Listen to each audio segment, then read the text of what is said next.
A couple of years ago, a friend of mine was at the brink of a nervous breakdown because he had to write his master thesis. Yep. And it was difficult, because academic writing is difficult. It is about changing how you think. At the same time, I stumbled on a trick on the internet which reminded me of role-playing, so I tweaked it a little bit, and this is what I told my friend. Imagine someone who is able to write an academic paper and pretend to be this person. Change something about your outfit. Set this academic paper, your master thesis, as the goal of your game. Think about the things you are allowed to do and you are forbidden to do. How do you get points, etc. Well, he followed my advice and he graduated.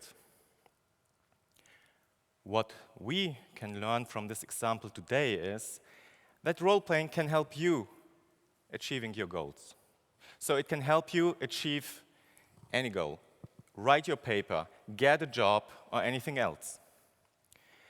You might be familiar with role-playing when you think about children playing cowboys and bandits, right? Or when you think about World of Warcraft, adults playing computer games like The Witcher, Morrowind, Knights of the Old Republic.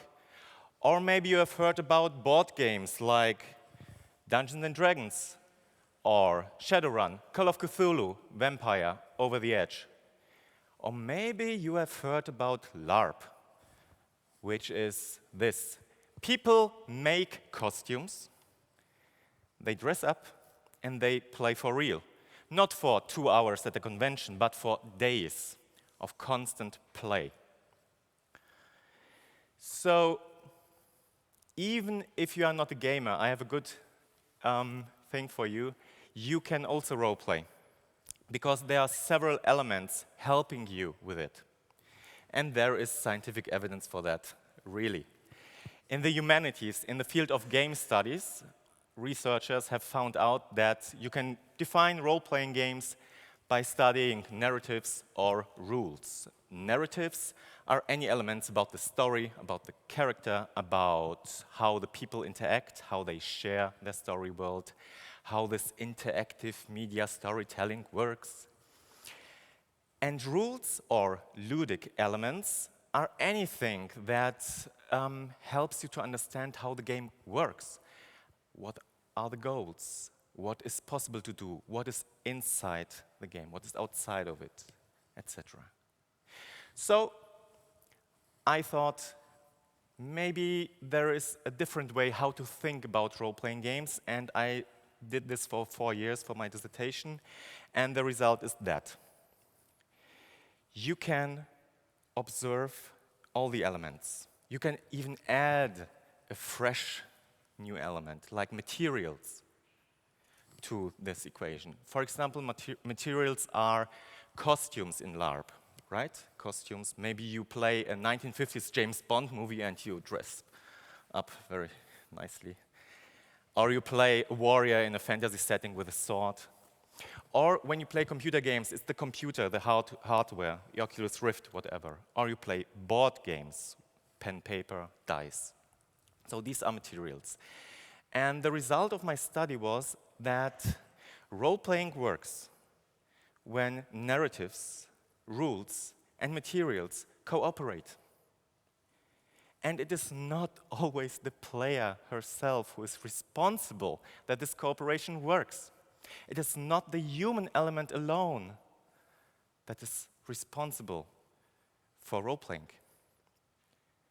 This means for you, even if you think role-playing is silly, or I cannot do that, I'm not talented or crazy enough, it works when you have these elements and when you get the help.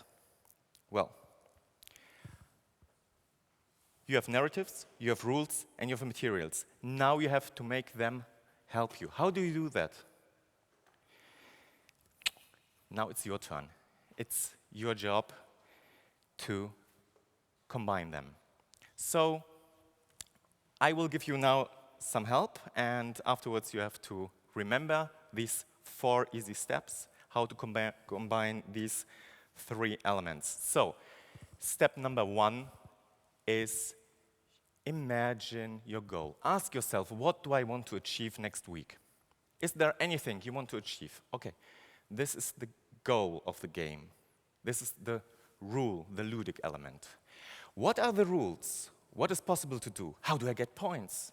For example, a job interview, right? Next week you have a job interview. The job interview, a successful job interview, is your goal. What is possible to do? You get 1 point when you write an individual CV. You lose 1 point when you miss your appointment at the hairdresser. So these are the goals. Now, the next part, this step number 2. Imagine someone who is able to win your game. Imagine a person. Who is she? What is her name? Where does she live? How does she look like? What is her backstory? Think about that. Maybe this is an HR manager whose daily job is about job interviews and filtering people, etc. So imagine this person. Think about it. Make some notes. And the third step, tag this cooperation between narrative, between this person and your goal with a material element. It can be anything. It can be an object you buy. It can be also a posture you always do before your play. So, for example, for your HR manager, you buy a watch. It can be a cheap one. It's a cheap one. Everyone asks me, is this Armani? No, it's something else. And buy this or tag this material element only for this reason, to reach your goal and to play this character. So, you have a material element, and step number 4, role play. So, you have to put on your wristwatch, right? Think about your goal. Okay, next week, the job interview. Imagine your person and ask yourself, what would she or he do to get this done?